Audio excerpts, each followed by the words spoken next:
Social মিডিয়ায় এখন ঘুরছে এক চমকপ্রদ ছবি, যেখানে দাবি করা হচ্ছে টলিউডের জনপ্রিয় নায়িকা রুক্মিণী মৈত্র নাকি মারা গেছেন।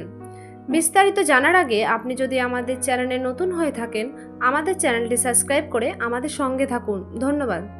ছবিতে তাকে হাসপাতালে শুয়ে থাকতে দেখা যাচ্ছে, পাশে আবার মালা জুড়ে দেওয়া হয়েছে আর ক্যাপশনে লেখা হয়েছে মারা গেছেন রুক্মিণী।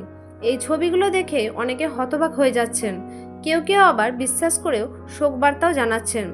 বিশেষ করে দেবের সঙ্গে তার সম্পর্ক, একসাথে কাজ করা সিনেমা আর জনপ্রিয়তার কারণে এই খবর খুব দ্রুত ছড়িয়ে পড়েছে।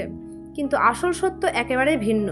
হ্যাঁ, রুক্মিণী কিছুদিন আগে অসুস্থ হয়েছিলেন এবং চিকিৎসকদের তত্ত্বাবধানে ছিলেন। তবে এখন তিনি অনেকটাই সুস্থ আছেন, আগের থেকে ভালো আছেন এবং ধীরে ধীরে পুরোপুরি সুস্থতার দিকে এগিয়ে যাচ্ছেন। মৃত্যুর যে খবর ছড়ানো হয়েছে তা সম্পূর্ণ ভুয়া এবং উদ্দেশ্যমূলকভাবে বানানো। মানুষকে চমকে দেওয়ার জন্যই এসব থাম্বনেল বানানো হচ্ছে। তাই যে কোনো খবর বিশ্বাস করার আগে অবশ্যই সত্যতা যাচাই করা জরুরি। আপনি কি ভুয়া খবর নিয়ে কি ভাবছেন? কমেন্টে লিখে জানাতে ভুলবেন না। ধন্যবাদ।